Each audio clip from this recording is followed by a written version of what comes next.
Aunque los viajes en el tiempo sean pura ciencia ficción, cuando una obra está bien fundamentada, el espectador se implica mucho más ya que está entendiendo cómo funciona. Es decir, que si lo único que sabes es que puedes viajar en el tiempo y ya está, al no tener mayor explicación, asumes que cualquier cosa que suceda es así porque sí. Pero si no solo te explican cómo funciona un viaje en el tiempo, sino también las consecuencias que tiene, las normas que hay que seguir para evitar paradojas temporales, etc., significa que ya estás dentro de lo que te están contando. Y esto también lleva a poder identificar con más facilidad los fallos en esta lógica. ¡No grabes ese vídeo! ¿Qué?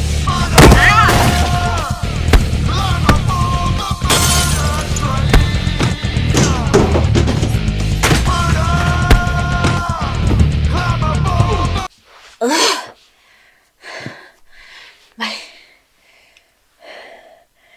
¿Por dónde iba? Sí. Vale, uno de los mayores errores que se cometen cuando se escriben historias sobre viajes en el tiempo es que la mayoría de las veces en realidad se tratan de viajes espaciotemporales. A ver, la Tierra se mueve sobre sí misma y alrededor del Sol. Además, el espacio está en constante expansión, por lo que todo está en movimiento. Esto quiere decir que si tú viajas en el tiempo, aunque espacialmente no te desplaces, la Tierra no estará en el mismo punto en el que lo estaba en la época a la que has viajado. Por lo tanto, no solo no aparecerás en el mismo lugar, sino que literalmente podrías aparecer en mitad del espacio. Desde que se comenzó a hablar de viajes en el tiempo en las obras literarias de ciencia ficción y sobre todo con la llegada del cine, hemos ido coleccionando un sinfín de maneras de viajar en el tiempo, con máquinas del tiempo que pueden ser coches, jacuzzis o tostadoras, a través de túneles, de agujeros de gusano, del mundo cuántico, incluso invirtiendo la entropía.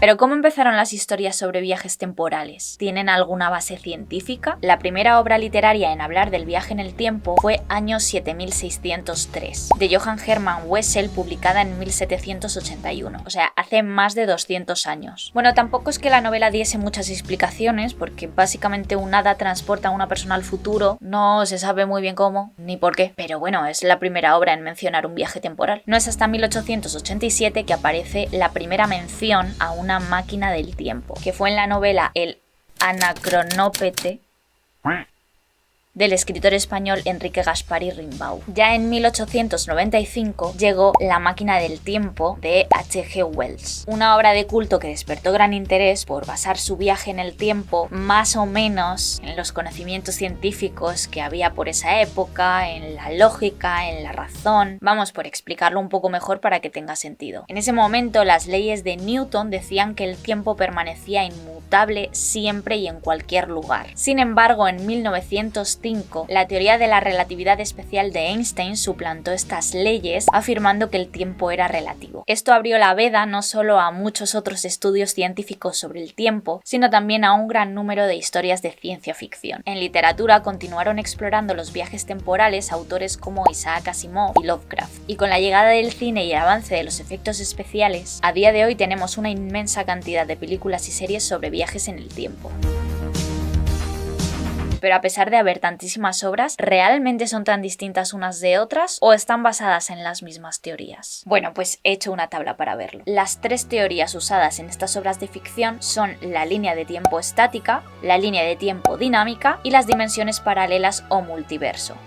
Luego, obviamente, en cada película o en cada serie pueden poner como sus propias normas sobre los viajes temporales, pero al final eso no cambia la teoría de base. Así que vamos a ir viendo una por una. La línea de tiempo estática está basada en el principio de autoconsistencia de Navikov. Básicamente, esta teoría dice que el tiempo está escrito y no se puede cambiar. Es decir, que si viajas al pasado, puedes afectar a algunos acontecimientos, pero no cambiar sus consecuencias. Imaginaos que tengo tanto tiempo libre que he inventado una máquina del tiempo. Y he decidido viajar al pasado para matar a Hitler y así evitar la Segunda Guerra Mundial. Así que llego a 1889, mato a bebé Hitler y lo sustituyo por otro bebé.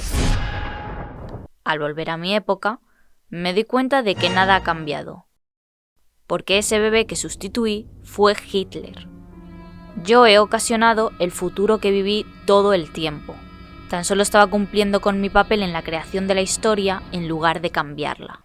O sea, yo estaba en el pasado porque mi presencia allí es vital para el futuro, ya que solo así se producirá de la misma forma que el futuro que ya ha ocurrido para mí. Además, si la Segunda Guerra Mundial no hubiera sucedido, yo nunca habría viajado al pasado para evitarla. No puedes eliminar la motivación que te hizo viajar en el tiempo porque entonces nunca habrías viajado en el tiempo para eliminar nada. Todo pasa como tiene que pasar. Por eso en Dark los personajes interactúan con sus versiones pasadas y futuras y acaban haciendo exactamente lo que tenían que hacer. Por eso en Harry Potter y el prisionero de Azkaban, Harry se salva a sí mismo de los dementores.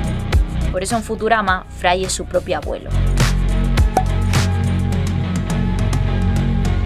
La línea de tiempo dinámica se refiere a que puede ser modificada y afectar al futuro. A ver, esta es un poco la opción facilona porque realmente puedes hacer cualquier cosa. Tocar una canción icónica antes de que se componga, reconciliarte con tu novia del instituto, convertir a tu vecino en un dictador por haber matado un mosquito prehistórico.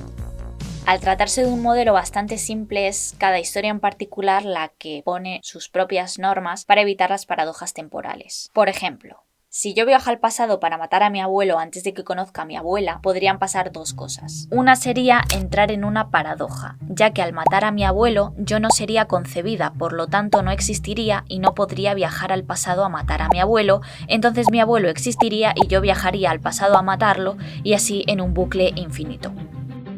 Por lo tanto, en este caso existiría una regla en la que yo no puedo alterar sucesos que estén directamente relacionados con mi vida. La otra consecuencia sería que, tras matar a mi abuelo, yo seguiría viviendo, pero toda mi existencia desaparecería de la historia, así como mi familia. Y la línea temporal solo podría regresar a la normalidad si yo viajase de nuevo al pasado para impedirme a mí misma matar a mi abuelo. ¿Me seguís, no?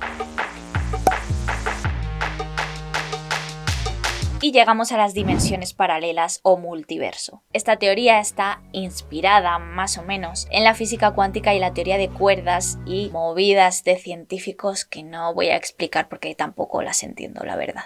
Pero la idea básica es que el tiempo no es unidimensional, sino que tiene la capacidad de desdoblarse. Cada vez que alguien viaja al pasado, se crea una línea de tiempo paralela que seguirá los mismos acontecimientos que la línea principal, solo que con diferentes resultados. Y los cambios que se hagan afectarán solo a la dimensión presente. Aunque bueno, esto ya depende un poco de la peli, la verdad. En el UCM, por ejemplo, tienen las gemas del tiempo y de la realidad, además de la agencia encargada de proteger la línea temporal. O sea que tienen como sus propias reglas sobre el multiverso. En Donnie Darko, el universo tangente está conectado con el universo primario a pesar de que son dos realidades distintas. Y en Dark, a pesar de que no son líneas temporales paralelas, sí se habla de que el tiempo está conectado en un bucle infinito. Y una misma línea temporal se desdobla en dos realidades que van en direcciones opuestas pero acaban convergiendo en el mismo punto. El caso es que la base es la existencia de realidades alternativas, donde además puedes encontrarte con otras versiones de ti mismo sin que eso ponga en riesgo tu línea temporal. Y aunque es mucho menos usada en el cine porque ralentiza bastante la trama, otro tipo de viaje es mediante la dilatación del tiempo. Que no es que se lo hayan inventado, o sea, esto forma parte de la teoría de la relatividad. Lo usan, por ejemplo, en El planeta de los simios y en Interstellar. Aunque los viajes en el tiempo sean pura ciencia ficción, cuando una obra está bien fundamentada, el espectador se implica mucho más ya que está entendiendo cómo funciona. Es decir, que si lo único que sabes es que puedes viajar en el tiempo y ya está, al no tener mayor explicación, asumes que cualquier cosa que suceda es así porque sí. Pero si no solo te explican cómo funciona un viaje en el tiempo, sino también las consecuencias que tiene, las normas que hay que seguir para evitar paradojas temporales, etc., significa que ya estás dentro de lo que te están contando. Y esto también lleva a poder identificar con más facilidad los fallos en esta lógica. ¡No grabes ese video! ¿Qué?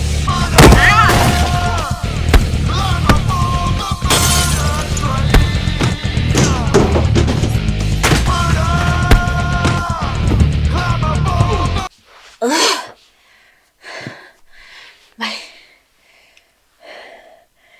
¿Por dónde iba? Sí. Vale,